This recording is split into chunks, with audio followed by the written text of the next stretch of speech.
really honest, I'm not sure that you are all in the morning, but in Italy now is 8 p.m. Welcome to this lecture.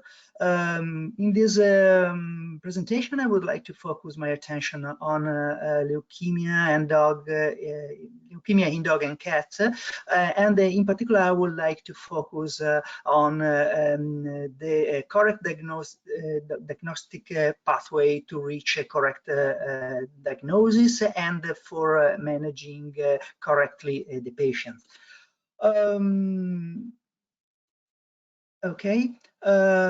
leukemias are, in comparison with solid lesions such as, for instance, lymphomas, are quite rare and represent about less than 10 or 15% of all the hematopoietic tumors.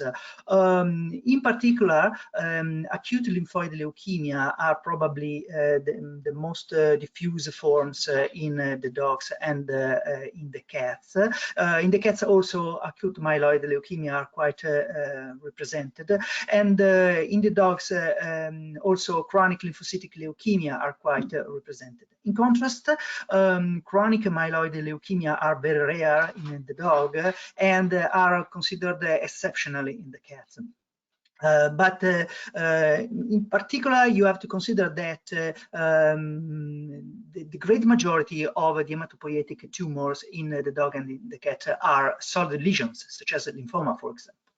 In humans, to date, leukemias are currently considered some curable diseases, and we will see that this is not the same in veterinary medicine, even if there are some peculiar entities that can be appropriately managed by the clinician. And one of the most challenging aspects of approaching with canine leukemias is that these forms are generally characterized by some very generic and very non-specific symptoms and very non-specific signs, but a correct diagnosis is crucial because it's important to define a different subtype of leukemias, since they should be managed in a very different way and also harbor a different prognosis, and this is very important. So the issue in which I will try to introduce you is the issue of reaching the correct diagnosis in order to correctly managing the patient. We will see that canine leukemias tend to reproduce, the approach to canine leukemias tend to reproduce the one used in veterinary medicine, in human medicine, sorry. However, in contrast with human medicine, very few information about the molecular signature of canine leukemias are available. So this fact may affect the proper classification, as we will see in the next slides. I told you about the diagnostic challenges. The main diagnostic challenge is due to the fact that leukemias are generally linked to non-specific clinical signs. In most of these cases, the presence of severe leukocytosis or the presence of atypical circulating cells are the major clinical signs. But we have to consider that leukocytosis alone is not an hallmark of leukemia, of course, and also the presence of atypical circulating cells is not an hallmark of leukemia, since we can find atypical circulating cells also in other conditions, such as in lymphoma, of course, in severe reactive condition, in immune-mediated hemolytic anemia. And another important point is that, as I told you before, different type of leukemia may harbor different clinical behavior, and thus they may require different approaches. Let's start with acute leukemia. I generally used to manage and to speak about acute leukemias all together, including both acute lymphoid leukemias and acute myeloid leukemia. This is mainly due to the fact that despite these two different group of diseases are different in terms of pathogenesis, from a clinical point of view, acute leukemias tend to have the same reproducible approach, and also the diagnostic challenges are about the same. So I generally, since I want to give you some practical information about the diagnosis of leukemias, I will present you some information together for acute leukemias, including both lymphoblastic leukemia, acute lymphoblastic leukemia, and acute myeloid leukemia. What is an acute leukemia? An acute leukemia is a clonal expansion of rapidly proliferating lympho or hematopoietic precursors that have the characteristic of losing the ability to differentiate.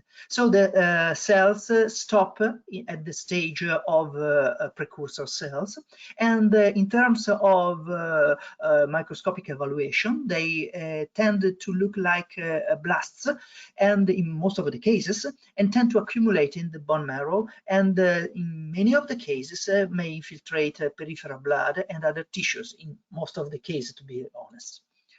I told you that the cells tend to be recognizable as blasts, but what is a blast? A blast is a morphological definition for defining cells that have a very characteristic morphology, including a larger size than mature cells, a moderately abundant basophilic cytoplasm, a decondensed smooth chromatin in the nucleus, and the presence of one or more nucleoli. Blast is generally blast morphology is generally linked to an immature stage in the cellular development, and the cell show some characteristics that are suggesting that this cell is able to proliferate, and that differentiate the cells from the mature counterpart. In many of the cases, precursor cells, that are the cells interested by the neoplastic proliferation in acute leukemia, looks like blasts. But this is not the case in all the conditions. For instance, some cells in the lymphoma, such as the centroblasts, have a blast appearance, and since they are cells in proliferation, but they are not precursor cells. They are cells that already encounter the antigen, so they are mature cells, in spite of their appearance of blast cells. In contrast, there are some very precursor cells, such as the multipotent cells that can still differentiate into different cell lines, such as the colony forming unit that is present in the bone marrow. In this case, these cells are precursor cells, but they look like a small lymphocyte in terms of morphology. So the two terms, blast and precursor, are not synonymous. In spite, in most of the cases, the cells, the precursor cells that are multiplicating during the acute leukemias tend to have this blast appearance.